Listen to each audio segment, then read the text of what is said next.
Chapter 3 The Tale of Brownie Beaver by Arthur Scott Bailey. Chapter 3 Sticks and Mud. Like the dam that held back the water to form the pond where Brownie Beaver lived, Brownie's house was made of sticks and mud. He cut the sticks himself from trees that grew near the bank of the pond, and after dragging and pushing them to the water's edge, he swam with them without much trouble to the center of the pond, where he wished to build his house. Of course, the sticks floated in the water, so Brownie found that part of his work to be quite easy.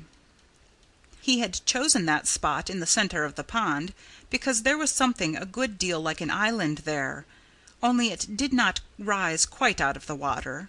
A good, firm place on which to set his house, Brownie Beaver considered it. While he was building his house, Brownie gathered his winter's food at the same time. Anyone might think he would have found it difficult to do two things at once like that. But while he was cutting sticks to build his new house, it was no great trouble to peel the bark off them. The bark, you know, was what Brownie Beaver always ate. And when he cut sticks for his house, there was only one thing about which he had to be careful. He had to be particular to use only certain kinds of wood: poplar, cottonwood, or willow; birch, elm, box elder, or aspen. Those were the trees which bore bark that he liked. But if he had cut down a hickory or an ash or an oak tree, he wouldn't have been able to get any food from them at all, because the bark was not the sort he cared for.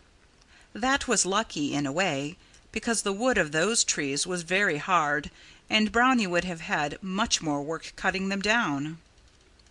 A good many of Brownie Beaver's neighbors thought he was foolish to go to the trouble of building a new house, when there were old ones to be had. And there was a lazy fellow called Tired Tim who laughed openly at Brownie. "When you're older you'll know better than to work like that," Tired Tim told him.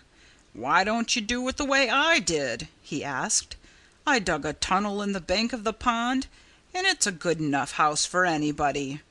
It's much easier than building a house of sticks and mud." But Brownie told Tired Tim that he didn't care to live in a hole in the bank. "Nobody but a very lazy person would be willing to have a house like that," Brownie said. Tired Tim only laughed all the harder. "Old Grandaddy Beaver has been talking to you," he remarked. "I saw him taking you over to the dam day before yesterday and telling you where to work on it. Of course, that's all right if you're willing to work for the whole village, but I say let others do the work.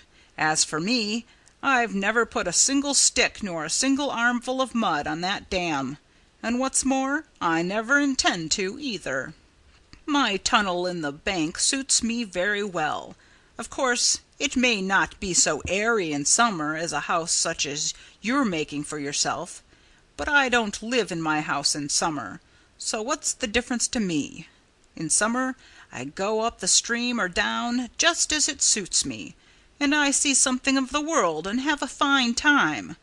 There's nothing like travel, you know, to broaden one," said Tired Tim. Brownie Beaver stopped just a moment and looked at the lazy fellow. He was certainly broad enough, Brownie thought. He was so fat that his sides stuck far out. But it was no matter, for he never did any work. "You'd better take my advice," Tired Tim told Brownie. But Brownie Beaver had returned to his wood cutting. He didn't even stop to answer. To him, working was just fun, and building a fine house was as good as any game. End of chapter 3.